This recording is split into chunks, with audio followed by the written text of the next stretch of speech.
She's got her run a show and she's ready to run the show. It's Event About It with Jessie Smith.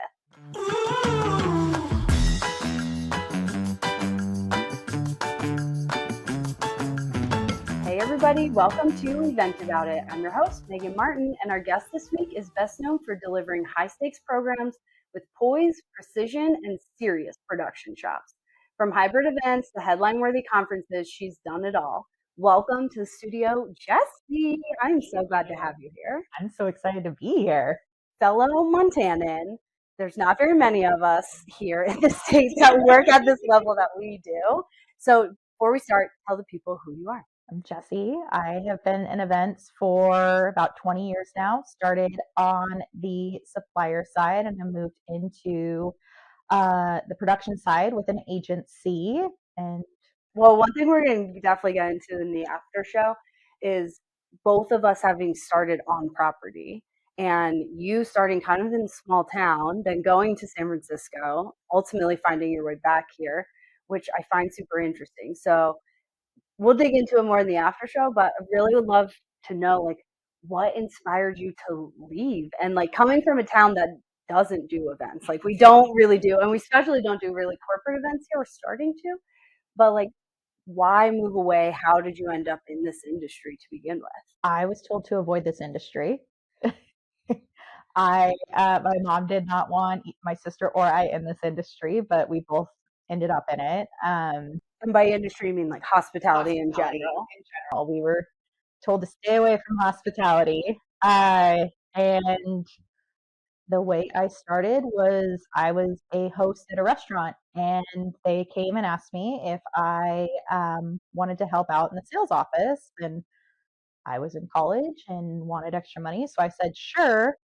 And then 2 weeks later, they told me that to learn everything I could because they were going to let the director of sales go, and that I was going to run the sales office until they found a replacement. Wow. And that was my start in this industry and planning events at, being a freshman, sophomore in college and just being thrown into it.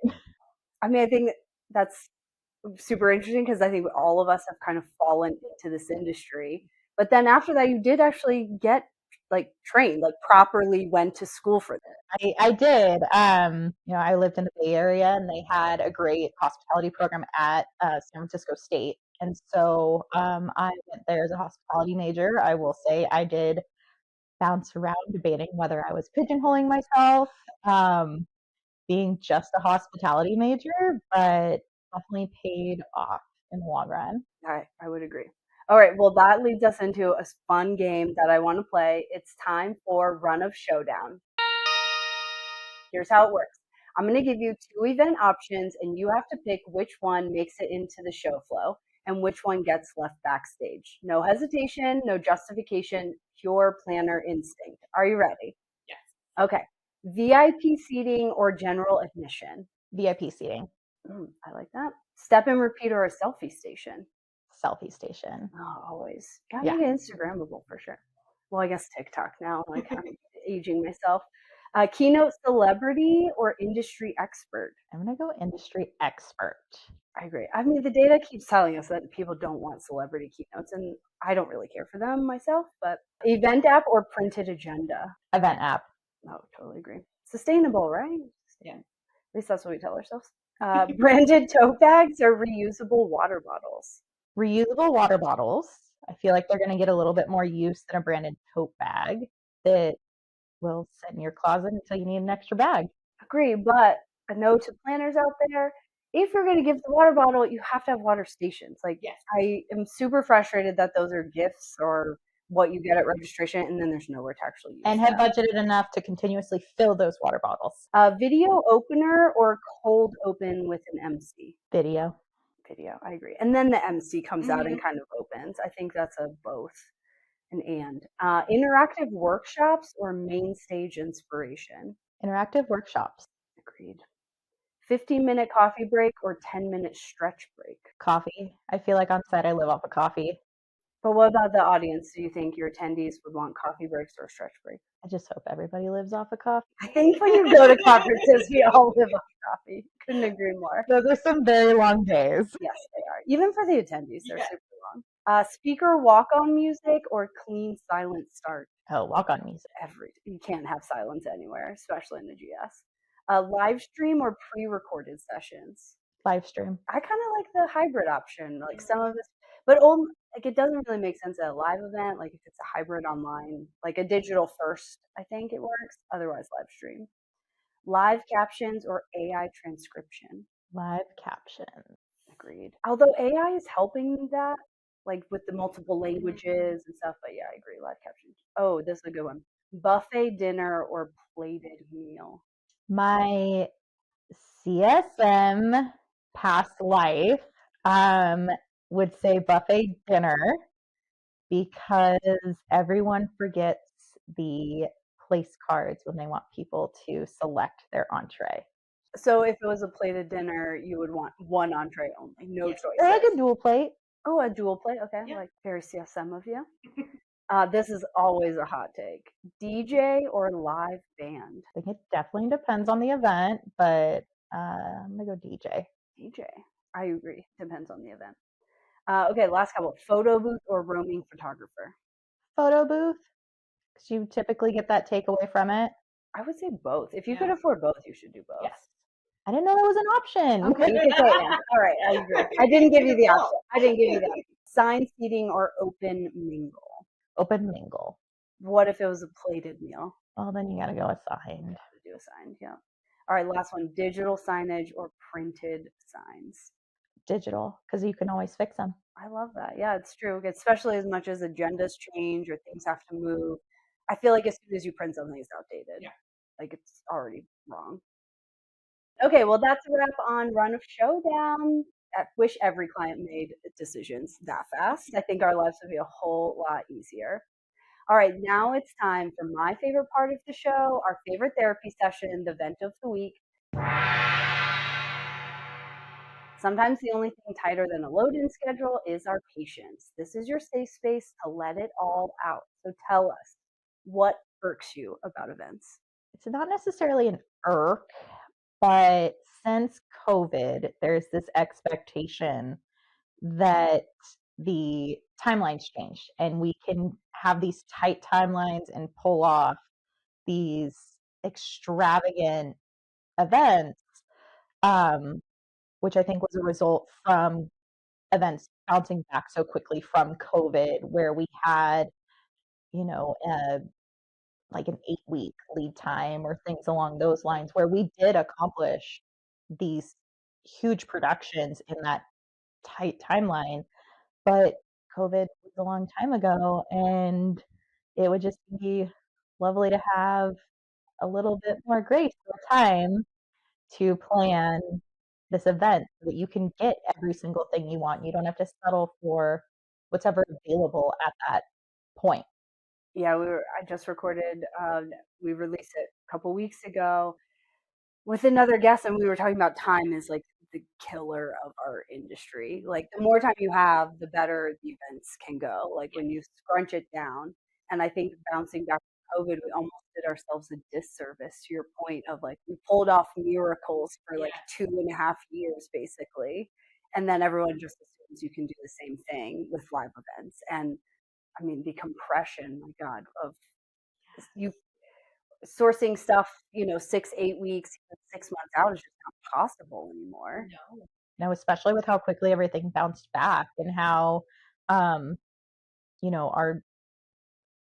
industry died with COVID, but the bounce back was, I keep saying that, but it was so quick. It was. Yeah, and I think the blessing and curse of COVID on our industry was that it showed how much we need events, live events, and to be in person and all the things, which is great. And I think now more than ever, events are front and center, which is great, especially with AI coming with the bounce back. Events are more prominent, but that makes it busier and compression, and finding vendors is harder and harder. Like, there's just too many events. Like at some point, are we cannibalizing the world with too many events? We just had one of our clients reach out and they asked us to help them with their SKO in March and asked us to look at the new Gaylord in San Diego for options. Brand new property is sold out for when we're looking until like 2029. Yeah. And they just opened. Like a month or so ago. Yeah. And I think they have been sold out for a while.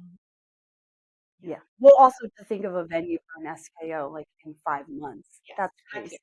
Talk about punching time. Small miracles. That's what our jobs are. Small miracles. Exceptional experiences. We were talking about me and James in her book ahead of time, and I mean that's why we don't get paid the big bucks, but we can at least pretend that we're miracle workers. Yeah. Well, I think that's a good then. Like, we all could use more time in the events industry. The more time we have, the better events are going to happen. Is the moral of that. All right, next up, it's time to event about it. Part of the show where you get to spill the tea on a memorable event moment. The event fails, the unexpected chaos, and those "are you kidding me" moments. No filter, no sugarcoating. We want to hear it all. So tell us a crazy event story. You've worked on so many programs, like some huge Fortune 500 stuff. You and I have talked about some crazy and shared some stories. Give us a crazy event about it. I have a Murphy's Law one where I should have known that it was, I think, a 3-4 day conference. They invite their entire company. They do trainings. It's a smaller company. I mean, maybe 500 employees or something along those lines. But it's their annual conference, and they went through pre-con. The CSM at the time promised the client, "I'll be there. I have everything for you. I got you. No worries. You don't have to reach out to Jessie. I got this." Next morning, I had a phone call at 5 a.m. Oh, that's always because she was not there and also was supposed to go out and purchase some items for the conference. Turns out she had a little run-in and was not coming to work because she was in jail. Your CSM was in jail. My CSM was in jail. And she was supposed to run errands for the event. She was supposed to run errands for the event. I get there. This is day one of the event. I get there. It looked like someone had bought rainbow tape to tape down cords in the ballroom. And we had every single color you could possibly think of. Like duct tape, not gaff tape. Not gaff tape. No, no one thought to say, "Hey, let's buy some gaff tape," or "Hey, can you buy some gaff tape?" Or, "Hey, AV, do you have an extra roll? We have an extra roll of gaff tape. I mean, we had painter's tape, we had duct tape, we had tape in colors I can never think of. And the client is like, "Nothing matches." And I'm like, "Yes, I know that. I'm really sorry." So trying to fix this before anyone shows up, doing whatever we can. While your CSM is sitting in jail. But while CSM is sitting in jail. Didn't know where she was yet at this point. I was just worried about the client. Later found out she was in jail. And then just as the week went on, little things happened every day. Like food was burned on buffets. I think the internet went out at one point.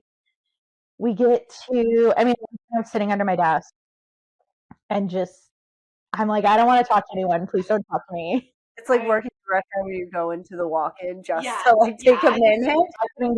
I mean, at one point the client asked me and I'm like, I have nothing to say. I don't know what to tell you. I apologize. I have no explanation. I know you want one, but I don't have one.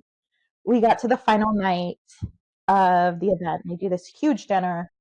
They brought in additional tenting. We had worked with the hotel to make sure like maintenance knew to turn off the sprinklers because we brought in this additional tent to put out on the lawn. This is like gala dinner, closing, black tie. Yeah, the sprinklers had gone off inside the tent. There's probably no flooring if this is a tent. It's outside, so it's grass. It's on grass. It's on grass. The grass was soaked. I mean, I don't know if the maintenance team at this property had a vendetta against this client or what. All the tables and linen, all of that was set already? Yeah, so no one bothered to tell us that the tent was wet while they were setting down. I mean, it was all rentals, it didn't belong to the hotel. So someone came in and set this all up and didn't bother to tell us. And I mean, this is like 2 hours maybe before everyone's supposed to arrive.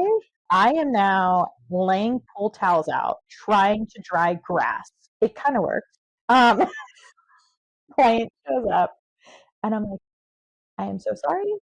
Again, all I can say is sorry because there is no explanation for this. This is just how our week went. What's the hotel saying? Like, It was just kind of like, oh, sorry, no big deal. Sorry. no big deal. We just totally soaked your black tie gala venue. The client is still a friend of mine, but we laugh to this day about that event because it was literally the definition of Murphy's Law where we couldn't win. Yeah. Did you warn people ahead of time, or you just rolled with it and they're like, they're going to see it when they get here? I mean, we threw out some rugs, but again, it looked terrible. It didn't match anything. It wasn't this outdoor dining experience that we wanted them to have. Tried to warn people. We had the client warn anyone she felt like would need to be warned, but we had to just run with it. Wow. It reminds me, I don't know if you've watched the Victoria Beckham documentary on Netflix. It's so good. And my planner heart was laughing and empathizing with the very end.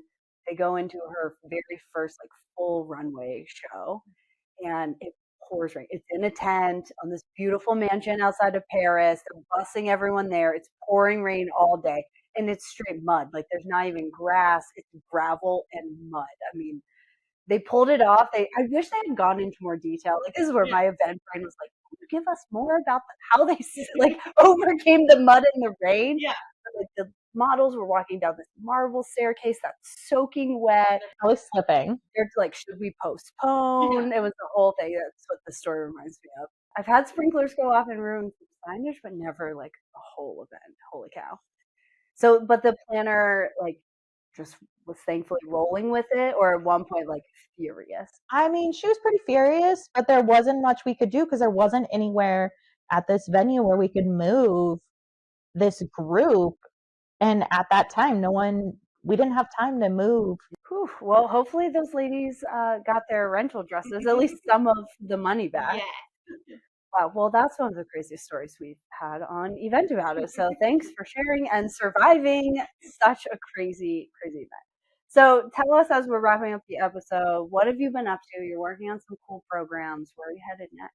I am headed to Vietnam for an incentive trip, which is exciting. I haven't been to that part of the world and excited to see that. And are you gonna have any time to explore, or it's all work? It's mostly work. I do have I have a day to explore. Okay. And I'll probably have some time, in the evenings to explore. But well, if you've ever been to Vietnam or Seoul, hit Jessie up. We'll link to her LinkedIn. You can send her all the things that she should be doing while she's in Korea and Vietnam, which is amazing. Like I love traveling through Asia. I've never worked in Asia, so we're gonna have to maybe do a catch-up episode to hear all about this. It's been interesting. It's been a great experience, but also just interesting with like language barriers and time differences. And well, good luck with that. And we're going to do a recap with you when that's over because I'm so intrigued. I'm sure there's going to be good stories because I remember you telling me the logistics of getting everyone to the island. So we might have to do a whole nother event about episode just on this trip. Yeah, Delta did a sturdy and canceled a flight. Oh, Delta. You've been on my list for a little while. Well, that's all we have time for today. Thanks for joining another episode of Event About It, where we turn event mishaps into marketing gold. If you enjoyed the chaos, be sure to subscribe, leave a review, and share this with someone who needs a laugh. Don't forget to head over to eventaboutitpodcast.com. Send us your events and your stories to be featured on a future episode. While you're there, be sure to catch the Event About It after show for dynamic dialogue with Jessie, where we talk about starting on the venue side and how that shaped our event careers, what she learned from studying events at 2 different levels in higher education, and why small town life hits differently after living in the big city. And until next time, keep growing, keep laughing, and definitely keep eventing about it.